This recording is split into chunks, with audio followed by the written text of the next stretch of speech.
Her har vi vores Quickfiber. Med Quickfiber kan du nemt lave en professionel fiberinstallation, helt uden brug af specialværktøj eller fibersplitter.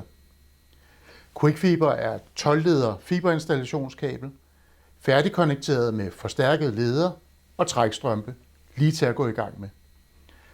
Jeg vil i denne video gennemgå, hvordan man nemt kan lave sin fiberinstallation. Rigtig god fornøjelse. Når man bestiller Quickfiber 50 meter op efter, bliver det leveret på en trætromle.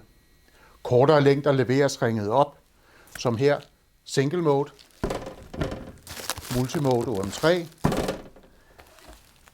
eller Multimode OM4.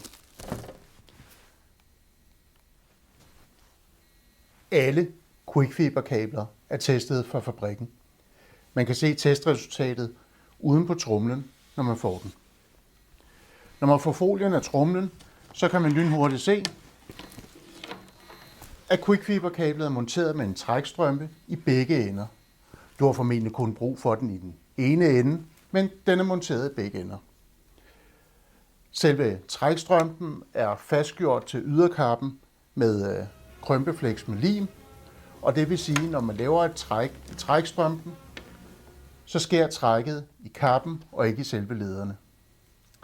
Lad os lige tage et kig inden under selve trækstrømpen. Inden under selve trækstrømpen, der finder vi de 12 fiberleder.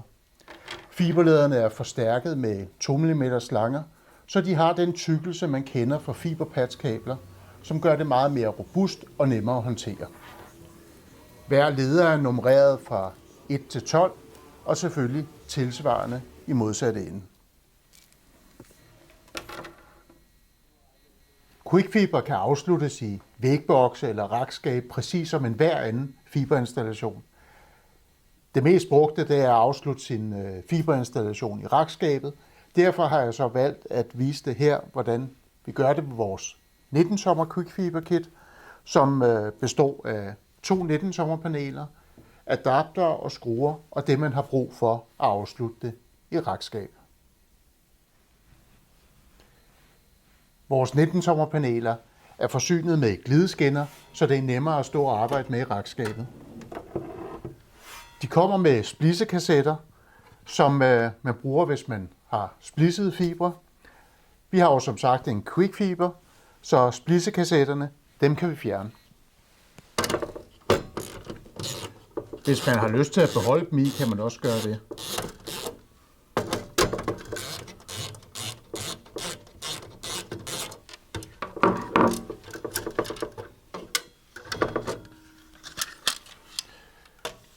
Når vi fjerner splicekassetterne, så bliver der lidt bedre plads i rakskabet. Vi har en trækaflastning der, hvor vi skal føre Quickfiber-kablet ind. Den åbner vi, så vi kan få kablet ind.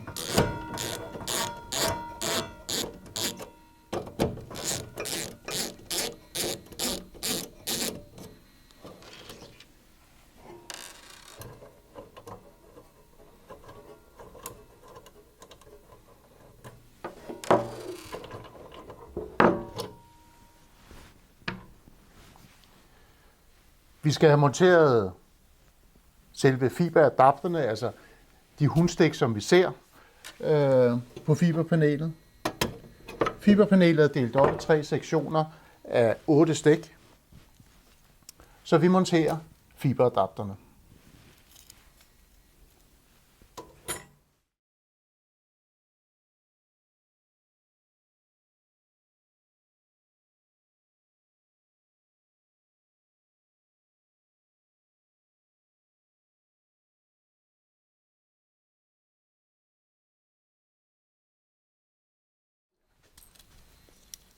Nu har jeg monteret adapterne i frontpanelet. Jeg har trukket Quickfiber-kablet ind i selve 19-tommer-panelet. Og nu skal vi have fjernet trækstrømpen. Jeg klipper trækstrømpen forsigtigt af, der hvor den er fastgjort til yderkappen med krømpefleksen.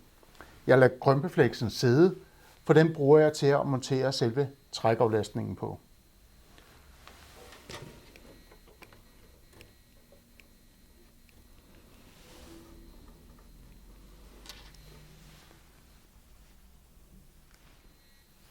Jeg fjerner trækstrømpen.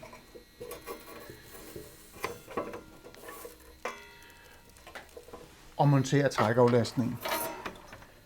Den monterer jeg oven på den krømpeflex, der sad og holdt trækstrømpen fast.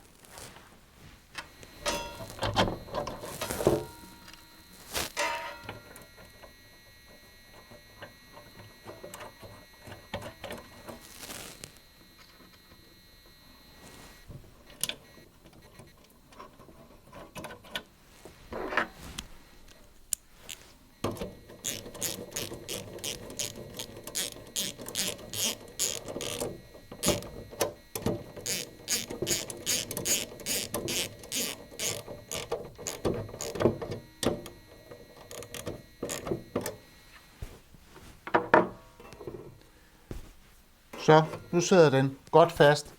Ikke super stram, så vi ødelægger fiberne, men godt fast. Nu er der plads til inde i selve 19-tommerpanelet, at kablet kan monteres i bløde buer rundt. Det gælder hele installationen. Aldrig bukke et fiberkabel, altid bløde buer, også rundt i installationen. Jo skarpere knæk man laver på sin fiber, jo større dæmpning vil der være. Så det gælder om at få så meget lys fra punkt A til punkt B som overhovedet muligt, og det vil sige bløde buer langt hen ad vejen. Vi fjerner støvhætterne på adapterne, der vender på indersiden af 19-tommerpanelet, og vi fjerner naturligvis også støvhætterne på selve kablet. Vi monterer kablerne i rækkefølge, de er nummereret fra 1 til 12, og dem følger vi hele vejen hen, naturligvis ensartet i begge ender.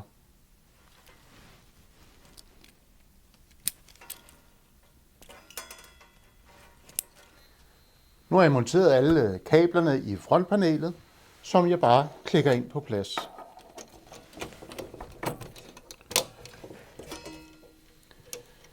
Kablerne lægger vi pænt rundt i bløde buer ind i selve 19-tommerpanelet.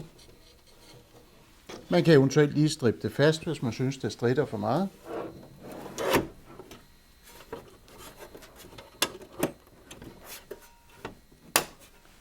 Værsgo.